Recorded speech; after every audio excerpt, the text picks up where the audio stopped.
नमस्कार, मैं सुनील आप सभी का एजुकेशन प्रभा यूट्यूब चैनल पर हार्दिक स्वागत करता हूं। आज मैं फिर से अनुसंधान की कक्षा में उपस्थित हूं, जिसमें कि फेनोमेनोलॉजिकल रिसर्च के बारे में, जिसको कि हम प्रघटना शास्त्रीय शोध कहते हैं या प्रघटना विज्ञानी शोध कहते हैं या घटनात्मक शोध कहते हैं, इसके बारे में संपूर्ण जानकारी आज इकट्ठा करेंगे।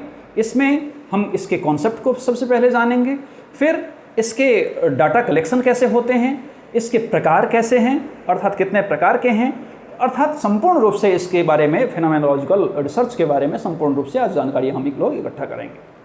सबसे पहले हम जानने की कोशिश करते हैं कि जो प्रघटना शास्त्रीय शोध या फिर जिसको कि हम घटनात्मक अनुसंधान के नाम से जानते हैं, फेनोमेनोलॉजिकल रिसर्च या फेनोमेनोलॉजिकल मेथड भी कहा जाता है इसमें एक चीज़ यहाँ पर कॉमन है, फेनोमेना।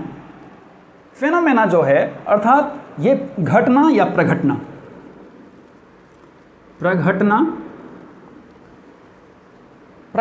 जो है अर्थात घटना जो है, ये सबसे ज़्यादा इम्पॉर्टेंट है।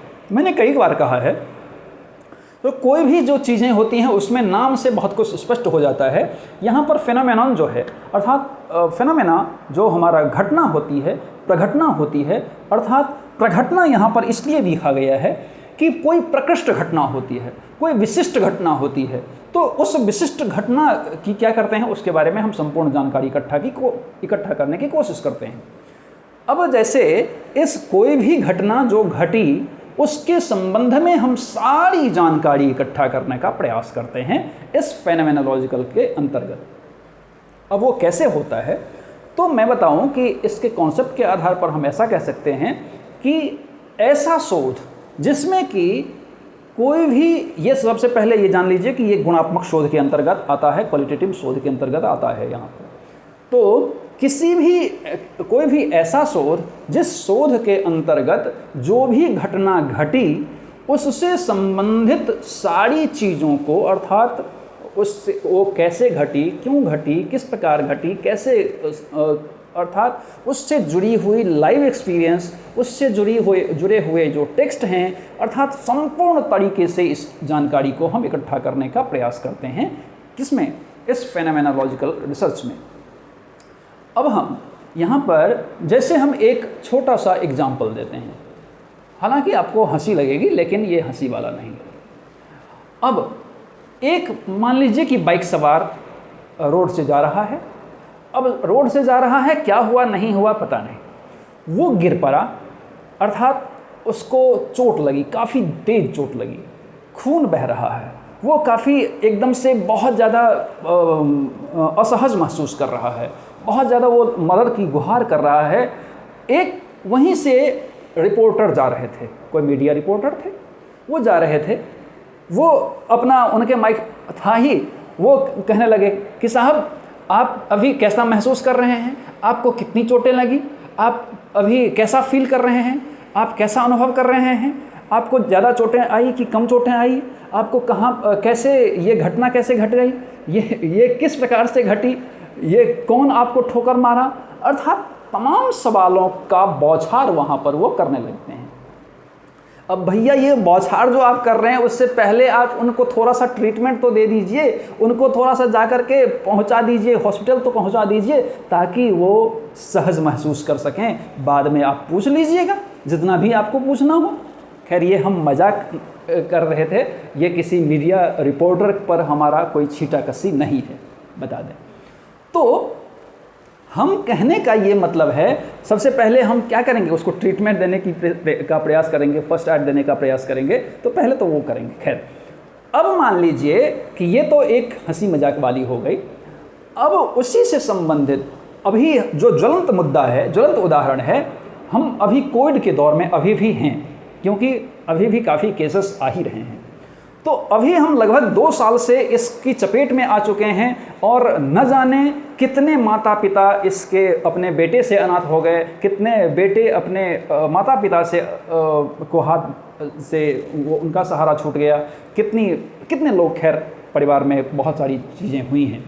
तो इसमें मानसिक रूप से, आर्थिक रूप से, शारीरिक रूप से, हर एक रूप से लोग त्रस्त हो गया है। जो आदमी एक दूसरे से गला मिलता था आज दूर ही ठीक है ऐसा लोग करने लगा है, अर्थात बहुत गंदी चीज़ें हो गई हैं। खैर, लेकिन जो चीज़ें हैं हमें उसी में अभी फ़िलहाल जीना पड़ेगा। तो अब हम इसमें देखते हैं कि अगर मान लीजिए कि किसी को कोविड हो गया, अब कोविड हो गया तो कोविड से अगर वो चल पड़े, अर्थात वो मृत्यु को प्राप्त हो गए, तो हमें उससे लेना देना बहुत ज़्यादा इसमें नहीं होगा। इसमें किससे लेना देना होगा? जो कोविड जिसको हुआ और वो पुनः ठीक हो गए।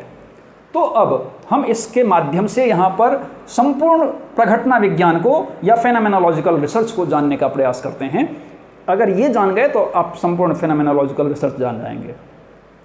अगर मान लीजिए कि किसी को कोविड हुआ, अब कोविड हुआ तो फिर उसने जो भी चीज़ें थी फिर ठीक हो गए। कोई एक शोधकर्ता उनके पास गया जिनको कोविड हुआ था और ठीक हो गए।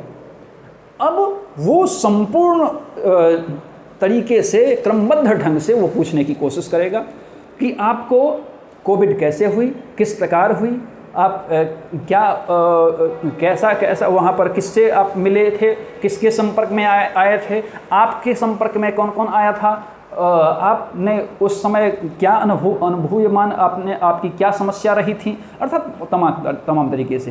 अब सबसे पहले हम आते हैं कि जब आपको कोविड पॉजिटिव आप हुए तो उस समय आपकी मानसिकता कैसी रही, आपके व्यवहार में क्या चेंजेस आए, आपके दिलो दिमाग में क्या चल रहा था, आपकी अंतर्द्वंद्वता कैसी रही थी।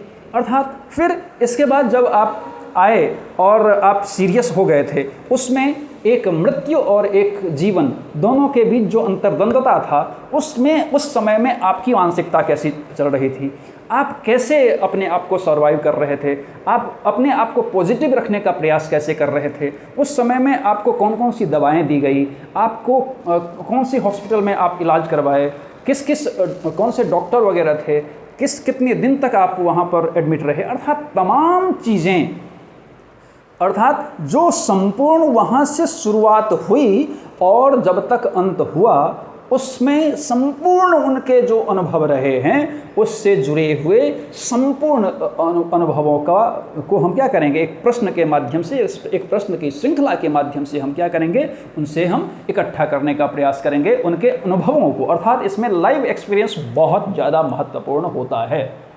तो एक तो लाइव एक्सपीरियंस होता है और दूसरा टेक्स्ट मेथड में आपका इसमें आ जाएगा। जैसे हॉस्पिटल में बहुत सारे कागजात तो मिले होंगे, उनसे जब वो गए थे एडमिट होने के लिए तो उनसे जुड़ी हुई बहुत सारे कागजात उनको मिले होंगे।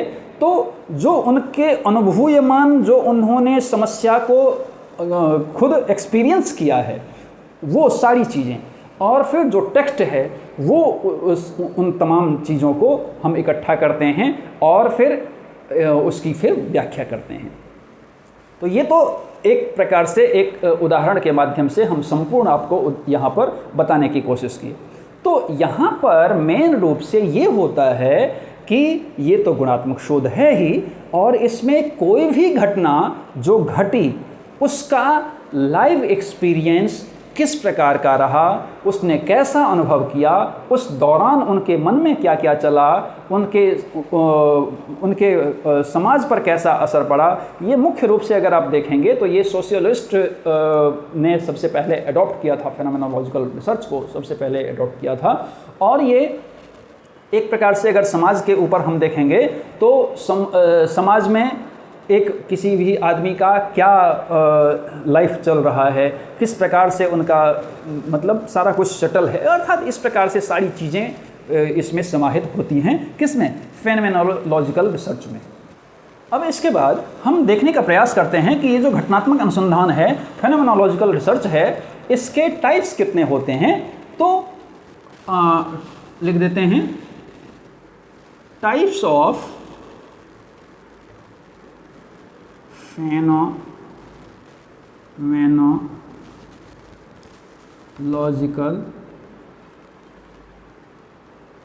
रिसर्च।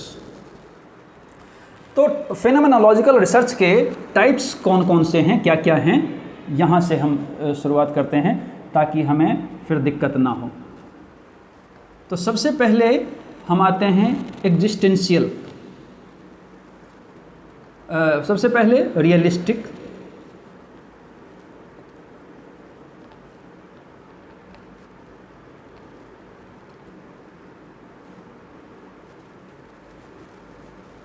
फेनोमेनोलॉजी, दूसरा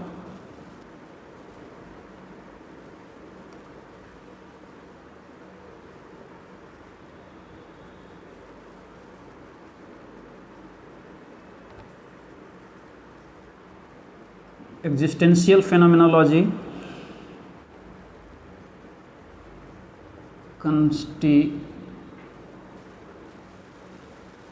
कंस्टिट्यूटिव फेनोमेनोलॉजी, और फिर चौथा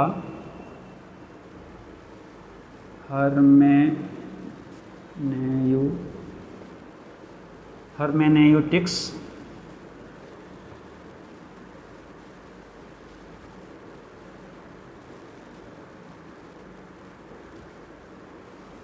यहाँ पर 4 प्रकार के फेनोमेनोलॉजिकल रिसर्च के 4 प्रकार होते हैं। सबसे पहला आपका रियलिस्टिक फेनोमेनोलॉजी, फिर एग्जिस्टेंशियल फेनोमेनोलॉजी, फिर आपका कंस्टिट्यूटिव फेनोमेनोलॉजी, और फिर हर्मेनेयूटिक्स फेनोमेनोलॉजी।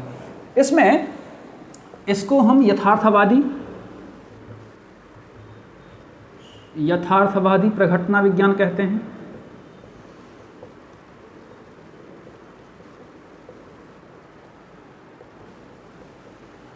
अस्तित्वगत, फिर आपका संवैधानिक प्रघटना विज्ञान हो जाएगा, और हर्मेनेयूटिक्स इसका मतलब होता है व्याख्याशास्त्रीय प्रघटना विज्ञान। यहाँ पर आप देखेंगे तो ये 4 प्रकार के जो फेनोमेनोलॉजिकल रिसर्च होते हैं, जिसमें कि एक रियलिस्टिक फेनोमेनोलॉजी होता है जो कि यथार्थवादी प्रघटना विज्ञान। हम सबसे पहले इसको समझने का प्रयास करते हैं।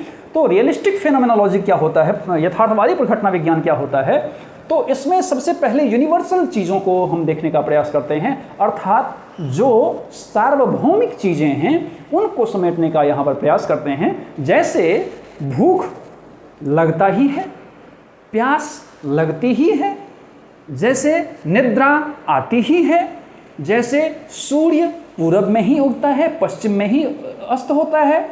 जैसे अब हम अपने ऊपर आते हैं कि अगर हम नैतिकता को यहाँ पर देखेंगे, नैतिकता इसमें समाहित होता है, इसमें धर्म समाहित होता है, इसमें बहुत सारी जुड़ी हुई तमाम चीज़ें समाहित, हाँ, वैल्यू थ्योरी इसमें समाहित होता है, इसमें आपका लिंग समाहित होता है, जो जेंडर होता है ये समाहित होता है।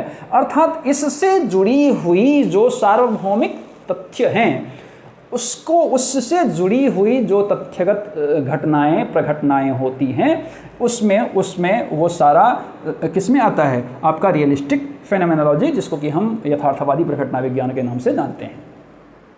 अब हम यहाँ पर एग्जिस्टेंशियल पर आते हैं। एग्जिस्टेंशियल फेनोमेनोलॉजिकल क्या होता है, अस्तित्वगत प्रघटना विज्ञान जिसको हम कहते हैं, ये वो होता है जो कि अस्तित्व को, अर्थात जो है अभी फिलहाल जो चल रहा है, अर्थात हम इसमें पूर्व की घटनाओं को नहीं लेते हैं कि जन्म से पूर्व क्या हुआ, ये क्या हुआ, वो क्या हुआ, अर्थात जो लाइव है अर्थात उसके साथ घटना हुई और वो वर्तमान में भी है, तो उससे संबंधित सारी चीज़ों को हम यहाँ पर सिद्ध करने का प्रयास करते हैं।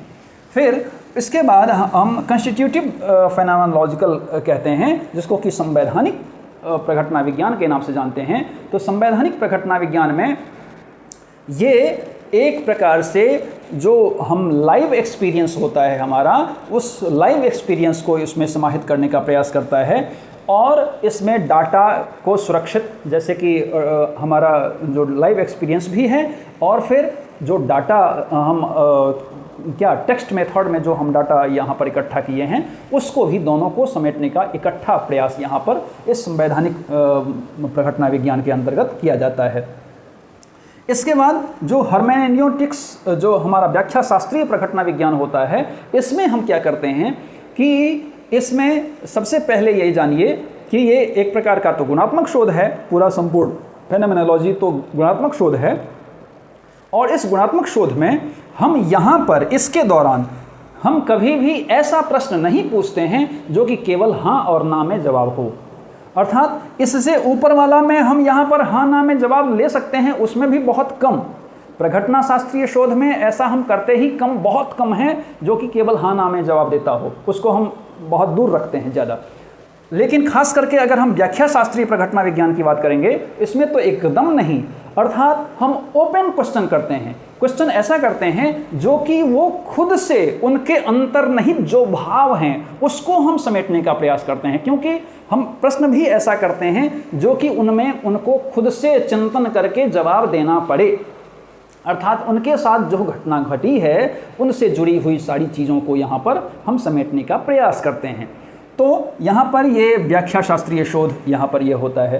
अर्थात कुल मिलाकर के हम ये कह सकते हैं कि प्रघटना शास्त्रीय शोध ऐसा शोध होता है जिसके माध्यम से किसी भी अस्तित्वगत अर्थात लाइव एक्सपीरियंस को सबसे ज़्यादा महत्व यहाँ पर देता है कि जो अभी वर्तमान में है और उसके साथ जो घटनाएं घटी हैं उस घटनाओं का क्रमशः यहाँ पर हम क्रमशः यहाँ पर हम संपूर्ण रूप से उसको आवृत्त करने का प्रयास करते हैं, उसको समेकित करने का प्रयास करते हैं, उसको जानने का प्रयास करते हैं। अब हम जानने का प्रयास करते हैं कि इस घटनात्मक विज्ञान में अर्थात फेनोमेनोलॉजिकल रिसर्च में हम डाटा का संग्रह किस प्रकार से करते हैं। तो इसमें डाटा का संग्रह जो करते हैं वो जैसे कि सबसे पहले तो साक्षात्कार मेथड का प्रयोग करते हैं। साक्षात्कार मेथड में भी मुख्य रूप से यहाँ पर असंरचित मेथड का प्रयोग करते हैं। असंरचित साक्षात्कार जो होता है जिसमें हम जैसे कि संरचित साक्षात्कार में क्या होता है कि संपूर्ण रूप से पहले से ही हमारे पास क्वेश्चंस होते हैं और उसी क्वेश्चंस को हम पुटअप करते हैं और फिर हम अपने समस्याओं का समाधान करते हैं। लेकिन यहाँ पर चूंकि घटनाएं हुई हैं किसके साथ, जिसके साथ हुई हैं उससे हम समझने की कोशिश करते हैं, तो हम असंरचित साक्षात्कार का इसलिए प्रयोग करते हैं क्योंकि हमें खुद नहीं पता कि हमें कौन कौन सा प्रश्न यहाँ पर पूछना है। क्योंकि उनके साथ जो एक घटनाएं घटी, फिर दूसरी चीज़ें हुई, तीसरी चीज़ें हुई, तो वो क्रमशः उन्हीं को पता है। तो वो उस समय में जो जो चीज़ें, जो जो प्रश्न हमें लगता है कि यहाँ पर पूछना चाहिए, क्रमशः उसको हम उस क्रम में वहाँ पर पूछने जाते हैं। जैसे कि मैंने अभी बताया था कि अगर कोई कोविड पेशेंट है तो उसको हम वहाँ से शुरू करेंगे कब से कि जब वो पॉजिटिव हुआ, पॉजिटिव होने के पहले भी वो किन किन लोगों से मिला था, किस किस प्रकार के लोगों से मिला था या उनके संपर्क में कितने लोग आए थे, ये सब सारी चीज़ें। फिर टेस्ट के दौरान जब वो पॉजिटिव निकले तब वो क्या हुआ, फिर व्यवस्थित क्रम से हम ये समझने का, सोचने का या प्रश्नों को समझने का प्रयास करेंगे। अर्थात इसमें संरचित असंरचित प्रश्नों का समावेश होता है, साक्षात्कार का समावेश होता है। दूसरी चीज़, यहाँ पर किसी माप का यहाँ पर या स्पष्टीकरण का यहाँ पर बहुत ज़्यादा मतलब नहीं होता है। माप और स्पष्टीकरण का मतलब इसलिए नहीं होता है क्योंकि ये संख्यात्मक पद्धति नहीं है, ये गुणात्मक पद्धति है, तो ये वो बहुत ज़्यादा मायने नहीं रखता है। यहाँ पर भावनात्मक चीज़ें, क्योंकि घटनाएँ जिसके साथ घटी हैं उनकी भावनाएँ किस प्रकार से हैं, उनकी गहराइयों को हम समझने का प्रयास करते हैं। तो फिर इसमें ओपन माइंडेड क्वेश्चन होते हैं जो कि जब भी हम जो भी क्वेश्चन करते हैं वो हाँ या ना में कम होता है, बहुत नहीं के बराबर क्वेश्चन हम पूछते हैं, क्योंकि हमें उनकी भावनाओं से संबंधित चीज़ों को जानना है, उनसे संबंधित संपूर्ण जानकारी हमें इकट्ठा करनी है। इसके कारण से हमें इस डाटा संकलन में ये सब पड़ती है। दूसरे पद्धतियों के दौरान हम क्या करते हैं, एक शोधकर्ता भी प्रतिभागी बन जाता है, लेकिन हम इसमें ऐसा नहीं करते हैं। हम प्रतिभागी नहीं बनते हैं, बल्कि उनसे वो जुड़ी हुई तमाम सवालों के हम क्या करते हैं, सवालों को पूछते हैं, उसकी गहराइयों को समझने का प्रयास करते हैं। और फिर डाटा संकलन में जो दो मैंने बताया कि इसमें टेक्स्ट मेथड का प्रयोग होता है और दूसरा मुख्य रूप से साक्षात्कार मेथड का प्रयोग होता है। साक्षात्कार मेथड में भी असंरचित मेथड का प्रयोग होता है। तो मुझे लगता है और संपूर्ण, क्योंकि इसमें गहराइयों को जानना आवश्यक होता है, गहन अध्ययन करना आवश्यक होता है, तो उसके माध्यम से हम किसी भी निष्कर्ष पर पहुंचते हैं। और यहाँ पर सामान्यीकरण भी नहीं किया जाता है, क्योंकि प्रत्येक घटनाएं अपने आप में अलग होती हैं। हाँ, कुछ ऐसी घटनाएं हो सकती हैं कि जो आपस में संदर्भित हो, तो वहाँ पर हम केवल सामान्यीकरण कर सकते हैं, तो उसमें नहीं के बराबर हम कह सकते हैं। तो इसमें सामान्यीकरण नहीं किया जाता है, तो उसको समझने का प्रयास करते हैं। तो फिर मुझे लगता है कि ये जो आपका मेथड है, जो फेनोमेनोलॉजिकल मेथड है, रिसर्च है, इससे संबंधित सारी जानकारी आपको मिली होंगी। आप इसी प्रकार से पढ़ने के लिए एजुकेशन प्रभा यूट्यूब चैनल को सब्सक्राइब कीजिए, लाइक कीजिए, कमेंट कीजिए और साथ ही बेल आइकन को ज़रूर प्रेस कीजिए ताकि आपको आने वाली सभी वीडियो मिलती रहे। धन्यवाद।